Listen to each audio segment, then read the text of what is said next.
Unidos sospecharon que se podía tratar de un atentado, pero Rusia no lo reconoció, aunque sí suspendió todos los vuelos a Egipto pocos días después de la catástrofe.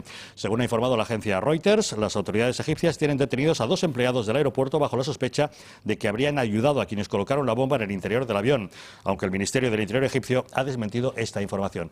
El caso es que tanto Rusia, que ha reconocido que esto fue un atentado, como Francia, después de los ataques del pasado viernes en París, han decidido actuar justamente contra Estado Islámico, aunque usted diga que es un foco localizado. Sí. Y que eso no resuelve el problema. Mira, hay una cosa muy importante. Cuando Francia decide, después del atentado frustrado en el tren que venía desde Asten hasta París, el 24 de agosto, decide de modo unilateral y al margen de la coalición en la que ya participaba, de la coalición internacional de 60 países liderada por Estados Unidos, empezar a bombardear Siria, lo que hasta ese momento solamente había bombardeado Irak, el Estado Islámico, me refiero, localizado en Irak. A principios de septiembre, lo que dice es que va a empezar a atacar al Estado Islámico en Siria con un objetivo, que era evitar los atentados en su territorio, y para eso alegaba la legítima defensa, que le permite la Carta de Naciones Unidas, una legítima defensa preventiva. Miren ustedes el resultado. Quiere decir que no es tan sencillo de decir, vamos a atacar y con eso vamos a solucionar el problema. Mire, hay que entender que el Estado Islámico, que nace de Al-Qaeda en Irak, lleva cometiendo atentados terroristas en Irak desde hace 15 años. Significa que están altamente especializados en esa comisión de atentados y, como digo, con gente muy experta, con gente proveniente de los nuevos servicios de inteligencia que tenía Saddam Hussein, por cierto, muchos de ellos entrenados en Europa y con buenas relaciones y algunos hasta con nuestros servicios de inteligencia.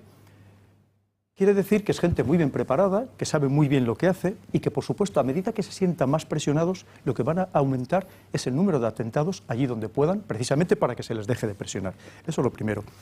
Quiere decir que, como le digo, no es tan sencillo como decir vamos a actuar y ya con esto lo tenemos solucionado. Evidentemente, Rusia, y más una vez que ya ha confirmado que ha sido un atentado terrorista, evidentemente va a incrementar sus esfuerzos. Pero mire, hasta ayer, el objetivo de Rusia era bien claro.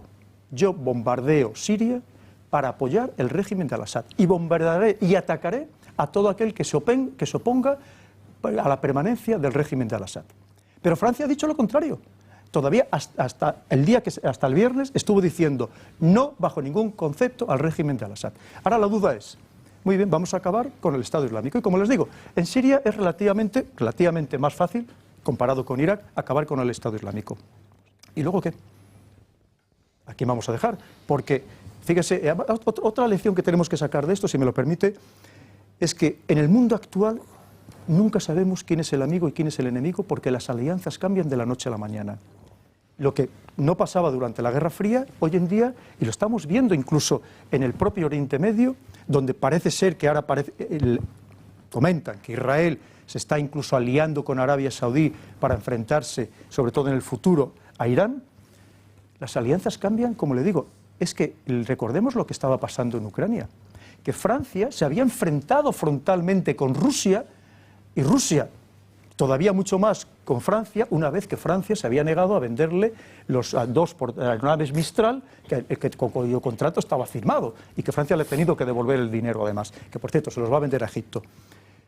Quiere decir que de repente pasan de estar enfrentados casi a muerte en un escenario donde pensábamos, todos nos decían que Rusia era el enemigo, el malo, el que había hecho barbaridades, y ahora de repente parece ser que es nuestro aliado y que va a ser el con el que vamos a compartir la solución en este escenario tan sumamente complejo. ¿Y cómo lo van a hacer? Si me lo permite, ¿cómo lo van a hacer? Mire, ahora mismo Rusia lo que está bombardeando estos días, está bombardeando ya toda la región de Alepo, es decir, en la frontera entre Siria y Turquía. ¿Qué es lo primero que había que haber hecho?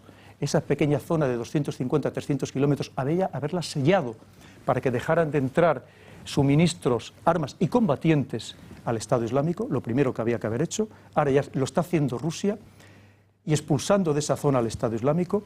Y por otro lado, Francia, que lo que está haciendo, y también junto con Rusia, está bombardeando no Raqqa, vamos a hacerlo en absoluta puridad. Un Estado democrático y un ejército democrático no puede permitirse bombardear una ciudad de 300.000 habitantes, que lo tenía la metrópoli. Actualmente probablemente sean 150.000 porque muchos se fueron de la ciudad.